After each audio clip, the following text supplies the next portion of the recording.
آپ نے جو اطلاع دی تھی، خبر دی تھی کہ ایک زمانہ آئے گا، اس حدیث کو سامنے رکھنے کے بعد آج کل اگر ہم اپنے گریبان میں جھانکیں گے اور اپنے آپ کو دیکھیں گے تو آپ صلی اللہ علیہ وسلم کی یہ پیشن گوئی من و عن برابر صادق آتی ہے اور ہم پر پوری آتی ہے کہ ہمارا جو مقصد ہوتا ہے حج کا وہ تمام کا تمام اسی بنیاد پر ہوتا ہے.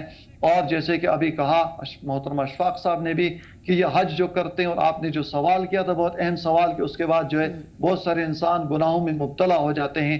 اللہ کے رسول صلی اللہ علیہ وسلم نے فرمایا کہ من حج البیت فلم یرفث ولم یفسق عادت کا یوم ولدت امہ، کہ جو انسان حج بیت اللہ کرے، کعبۃ اللہ میں جائے اور وہاں پر پہنچنے کے بعد حج کا ارادہ کرنے کے بعد وہ کوئی گناہ کا کام اور کوئی آپس میں گالی گلوچ جھگڑے کا کام نہ کرے، تو کہتے ہیں آپ صلی اللہ علیہ وسلم نے ارشاد فرمایا کہ وہ وہاں سے اس انداز سے لوٹتا ہے جیسے کہ کیوم ولدت امہ، جیسے کہ اس کی ماں نے اس کو ابھی جنا ہے.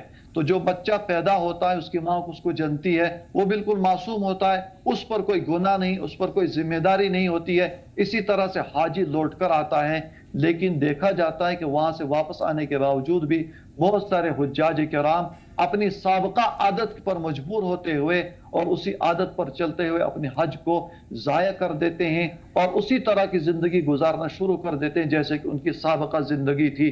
اس لیے حاجی کو چاہیے کہ وہ اپنے حج کو اللہ تبارک و تعالیٰ کے سامنے گڑ گڑاتے ہوئے مقبولیت کی دعا کرے، اور حج کے بعد کی زندگی میں اس میں تبدیلی نہ آئے. اس کو چاہیے کہ اپنے حج پر وہ افسوس کرے اور اظہار کرے اس بات کا کہ شاید میرے وجہ سے میری زندگی میں جو حج ہوا تھا اس حج میں مجھ سے کوئی کمی اور کوتاہی ہوئی ہے. اس لیے عرفات کا جو میدان ہے اور عرفات کے مقام پر جو جبل رحمت ہے، وہاں پر اللہ کے رسول صلی اللہ علیہ وسلم نے حکم دیا انسان کھڑا ہو، بیٹھا ہو، ہر حالت میں انسان اللہ کی طرف متوجہ ہو. اور وہاں پر چونکہ ایک قیامت کا منظر اور قیامت کا نظارہ انسان کے سامنے ہوتا ہے، اس لیے انسان کو اپنی آخرت پیش نظر رکھنی چاہیے کہ تمام کے تمام انسان برابر ہیں. لا فضل لعربی علی عجمی ولا ابیض علی اسود الا بالتقوی، جو اللہ کے رسول صلی اللہ علیہ وسلم نے مکۃ المکرمہ کے فتح ہونے کے بعد جو حدیث پاک آپ صلی اللہ علیہ وسلم نے بیان فرمائی تھی کہ کسی عرب کے رہنے والے کو کسی دوسرے علاقے کے رہنے والے پر کوئی فضیلت نہیں، کسی سفید اور چٹے انسان کو کسی کالے انسان پر کوئی فضیلت نہیں ہے الا بالتقوی. ہاں، تقوی کی بنیاد پر جو اللہ تعالیٰ سے جتنا ڈرتا ہوگا، اللہ تعالیٰ سے ڈر کر زندگی گزارتا ہوگا، لوگوں کے حقوق کو پامال نہ کرتا ہوگا، تو وہ انسان اللہ تعالیٰ کے نزدیک بہت قابل عزت، قابل احترام ہے. چاہے جائے کہ وہ انسان شکل کے اعتبار سے کالا کلوٹا ہو، چاہے جائے کہ وہ انسان کسی دور بستی دور جنگل کا رہنے والا ہو، لیکن اس کا جو تعلق اللہ تعالیٰ کے ساتھ ہے اور اس نے جو اپنے دل کو سنوار لیا ہے، چونکہ دل یہ گریڈ سٹیشن ہے انسان کے لیے، جس طرح سے کہ بجلی کی پاور کو سپلائی کرنے کے لیے گریڈ سٹیشن ہوا کرتا ہے، اسی طرح سے آپ صلی اللہ علیہ وسلم نے ارشاد فرمایا الا ان فی الجسد مضغہ اذا صلحت صلح الجسد كله واذا فسدت فسد الجسد كله الا وهي القلب، کہ جان لو باڈی کے پارٹ میں ایک پارٹ ایسا ہے ان فی الجسد مضغہ، جب وہ گوشت کا لوتھڑا درست ہوتا ہے تو پوری کی پوری باڈی کے پارٹس جو صحیح کام کرتے ہیں، اور اگر وہ باڈی کا پارٹ خراب ہو جائے تو پھر پوری کی پوری باڈی جو انسان کی کام کرنا، صحیح کام کرنا چھوڑ دیتی ہے. آگے ارشاد فرمائے الا وہی القلب، الا ہی القلب، وہ جو باڈی کا پارٹ ہے جو کہ پورے کے پورے جسم پر قانون حکومت کرتا ہے اور جس کی بنیاد پر پوری کی پوری باڈی صحیح کام کرتی ہے، وہ انسان کا دل ہے.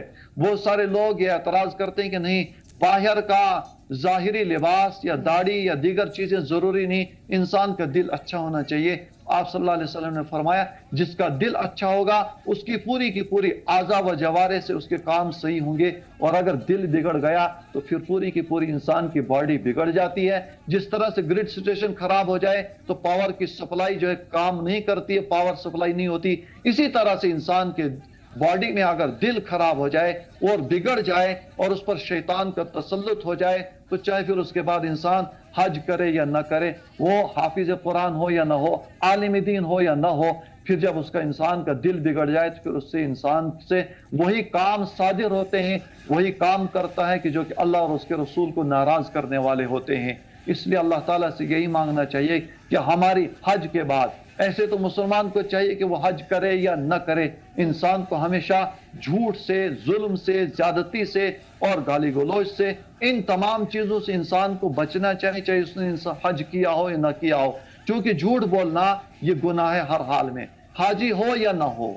ظلم کرنا ہر حال میں گناہ ہے، چاہے وہ حاجی ہو یا نہ ہو۔ اس لیے انسان کو چاہیے کہ اپنی زندگی میں تبدیلی لائے، اور جس مقصد کے لیے اللہ تعالیٰ نے انسان کو دنیا میں بھیجا ہے اس مقصد کی طرف انسان آنا چاہیے کہ ہمارا مقصد اپنے خالق کو راضی کرنا ہے، اور اسی اللہ تبارک و تعالیٰ نے ہم کو پیدا کیا ہے اور اسی کی طرف لوٹ کر جانا ہے۔ جی بے شک مفتی صاحب۔ اشفاق صاحب، جیسا مفتی صاحب نے بھی بتایا کہ ہر ایک عازمین کو دینی تعلیم ہونا ضروری ہے، جانکاری ہونا بے حد ضروری ہے، اور بھی تمام ہدایتیں ضروری بتائی ہیں۔ ایسے میں آپ سے بھی چاہیں گے کہ ناظرین کو آپ بتائیں کہ میدان عرفات میں وہ کون کون سے عمل ہیں جو کرنے چاہیے، یا ایسی کوئی خاص دعا جو وہاں پر کرنے کا حکم دیا گیا ہو یا ناظرین کو پتہ ہونی چاہیے حج پر جانے سے پہلے؟ ہاں، جو کہ آپ نے ایک اچھا کوشچن کیا، جو کہ سعودی عربیہ میں آج عرفہ کا دن ہے، اور سب کانٹیننٹل انشاءاللہ ہمیں عرفہ کا دن ہوگا، اور یہ لوکیشن کے اعتبار سے ہوتا ہے، اس میں کوئی قباحت نہیں ہے۔ اب رہی بات عرفہ کے دن کے متعلق، رسول اللہ صلی اللہ علیہ وسلم کا حدیث ہے، رسول اللہ صلی اللہ علیہ وسلم نے ایک حدیث بولی، وہ یہ ہے کہ جو روزہ رکھے گا عرفہ کے دن میں، یعنی عرفہ کے دن جو روزہ رکھے گا، اللہ رب العزت 2 سال کے گناہ اس کو معاف کرتا ہے، ایک کرنٹ ایئر اور جو ایئر آئے گا، تو رب العزت کی رحمت بے شمار ہے جو روزہ رکھے گا۔ یہ حکم ہوا ہے امت مسلمہ کو، اور جو کہ حجاج کرام کو یہ حکم نہیں ہے۔ حجاج کرام جو اس وقت میدان عرفات میں ہیں، ان کو وقوف کرنا ہے، وہاں پہ ایک یہ ہوتی ہے، موسم بھی بڑا تیز ہوتا ہے، ویدر کنڈیشن بارش ہوتی ہے۔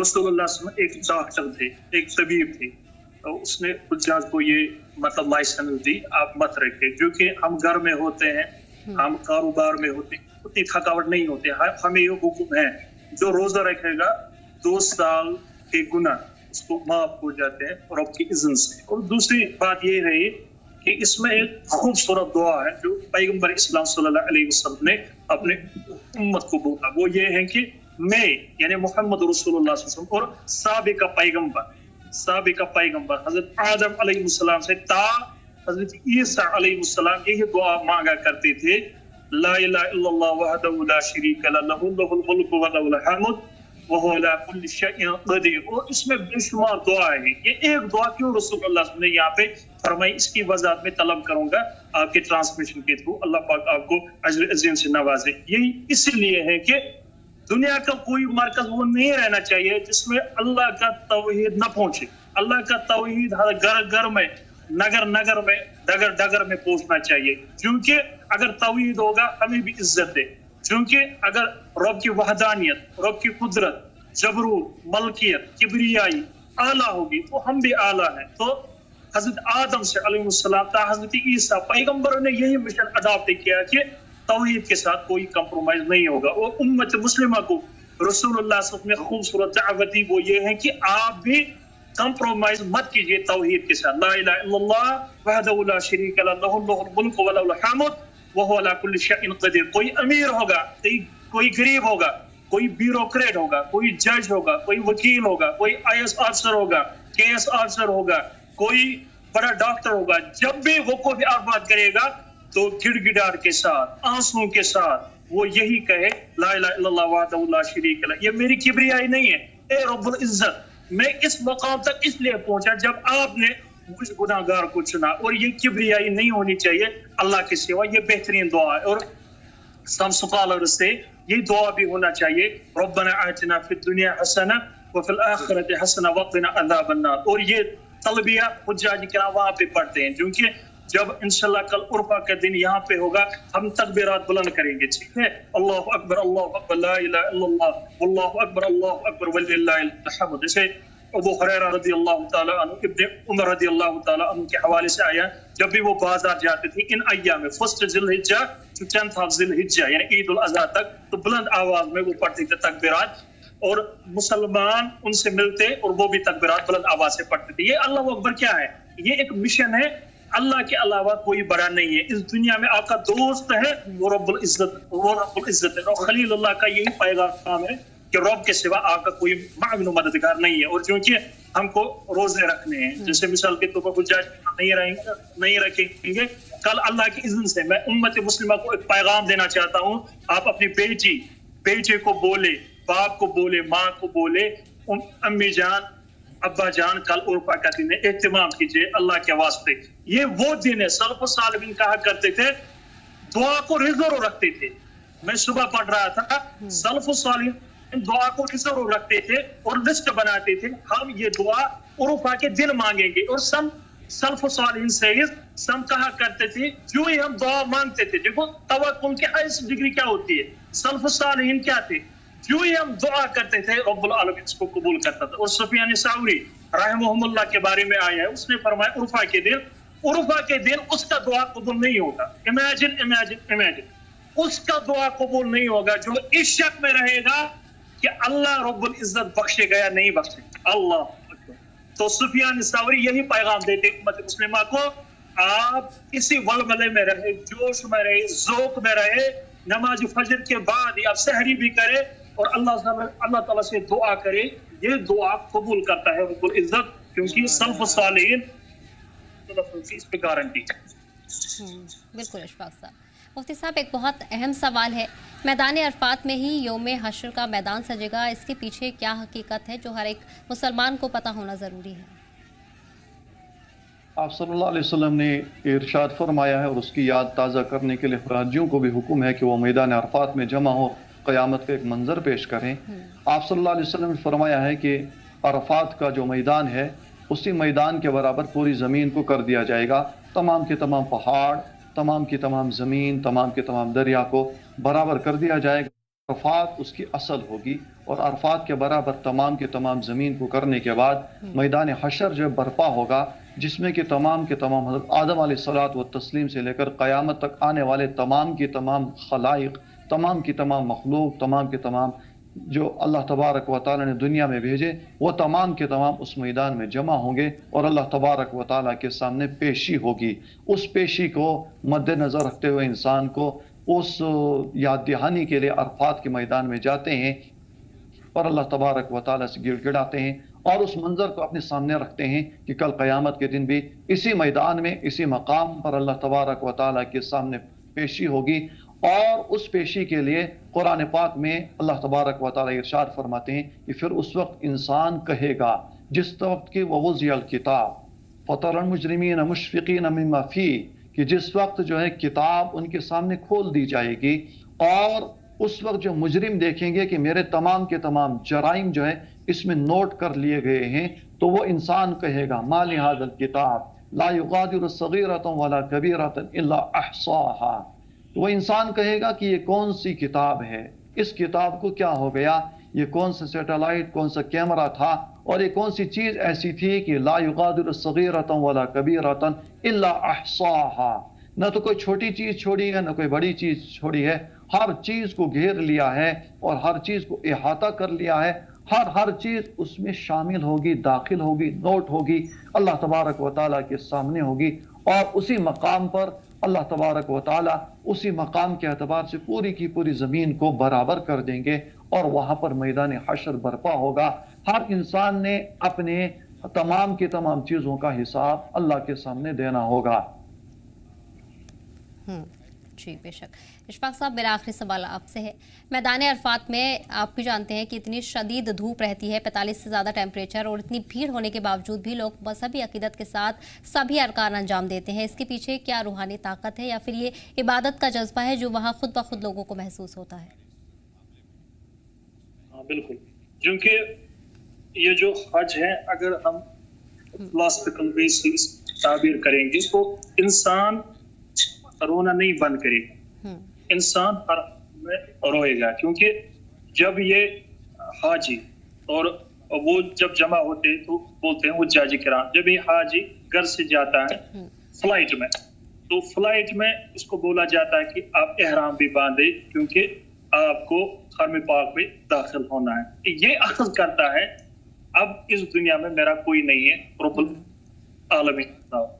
یہ مطلب یہ اخذ کرتا ہے کہ سب میں نے گھر پہ چھوڑا. یہ جو پرسٹیج ہے، پرائیڈ ہے، یہ جو ایگو ہے، یہ میں نے چھوڑی.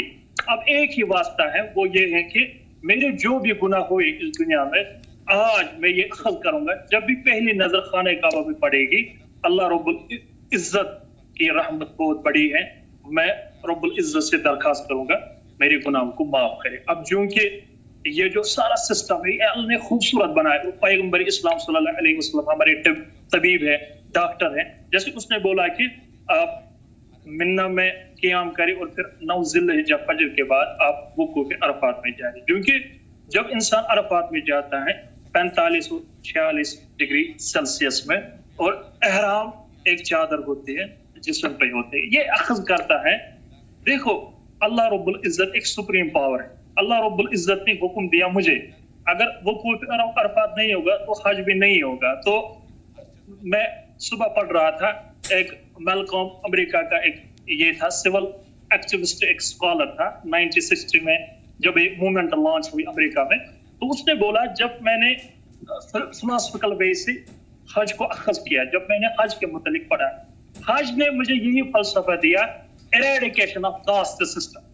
یہ عرفات کا میدان کیوں ہے، یہ مزدلفہ کیوں ہے، یہ منا کیوں ہے؟ کیونکہ عرفات میں سب ایک ہوتے ہیں، ٹھیک ہے، امیر غریب. یہاں پہ کاسٹ سسٹم نہیں ہے. یہاں پہ ملک کو میر پہ فضیلت نہیں، یہاں پہ میر کو گنے پہ فضیلت نہیں، گنے کو یہاں پہ بٹ پہ فضیلت نہیں. یہ سب یکساں ہے، ایک ہی سپیریئر ہے جس کا تقوی اعلیٰ ہوگا، جو رب العزت کے دین میں آگے ہوگا وہی اول ہے، ٹھیک ہے. اور پھر اس وساطت سے میں بات کروں گا، جب حجاج کرام عرفات سے جاتے ہیں مزدلفہ، وائی مزدلفہ، پھر یہی رات ان کو اوپن سکا میں بسر کرنے ہیں، پھر یہ بیٹھ جاتے ہیں. یہ کیا اخذ ہوتا ہے؟ اس سے کیا اخذ ہوتا ہے؟ اس سے یہی اخذ ہوتا ہے انسان کے حدی اختیار میں کچھ بھی نہیں ہے. اگر اس دنیا کا چلانے والا ہے وہ رب العزت کے خوبصورت ذات مبارک ہے. حاجی کو یہ اخذ کرنا چاہیے، جو بھی کام ہوتا ہے وہ رب کی اذن سے ہوتا ہے. اگر میں وقوف عرفات نہیں کروں گا، مزدلفہ نہیں جاؤں گا، رمل جمرات نہیں کروں گا، تو حج سب رائگان ہو جائے. اس سے کیا ہے؟ اس سے امیر کی اطاعت معلوم ہوتی ہے. جو بھی آپ کا راہب ہوگا، جو بھی آپ کا لیڈر ہوگا، جو بھی آپ کے گروپ میں لیڈر ہوگا، اس کی اطاعت بہت ضروری ہے. اور ہمارا لیڈر، ہمارا پیشوا محمد رسول اللہ صلی اللہ علیہ وسلم، اس نے بولا کہ آپ وقوف عرفات کیجئے، ہم کو کرنا ہے، آپ مزدلفہ جائیے، لیکن شام عرفات میں نہیں پڑھنا ہے، مزدلفہ میں جمع ہو کر عشاء کے ساتھ پڑھنا ہے. اگر کوئی بولے گا نہیں مجھے نہیں پڑھنا ہے، 7 لاکھ ضائع، 8 لاکھ ضائع. اور عرفات کا میدان ہمیں یہی سبق دیتا ہے، وی آر آل ایکول. اور میدان معاشر کا منظر عمل اختیار کیجئے، زاجرہ کھڑا کیجئے. وہ دن آئے گا جب اسی تپش میں، اس سے زیادہ تپش ہوگی. یہ محسوس دنیا کو کر رہا ہے رب العزت. حجاج کو دیکھو اتنی گرمی میں وہ میری کبریائی بیان کرتے ہیں. میدانی معاشر میں آپ کا کوئی نہیں ہوگا، آپ کی ماں بھی نہیں ہوگی آپ کے حوالے سے، مطلب دوست باپ بھی نہیں ہوگا. عمل کرے، توحید کو پکڑے، رسول اللہ کے احکامات کو پکڑے، شریعت کو لازم پکڑے. یہی نجات کی راہ ہے، یہی عرفات کا میدان ہمیں سبق دیتا ہے. بالکل ٹھیک ہے. مولوی اشفاق صاحب، مفتی ایوب قاسمی جی، ہماری اس خاص چرچے میں اتنا ہی، لیکن بہت بہت شکریہ آپ کا ہمارے ساتھ جڑنے کے لیے اور اپنا قیمتی وقت دینے کے لیے.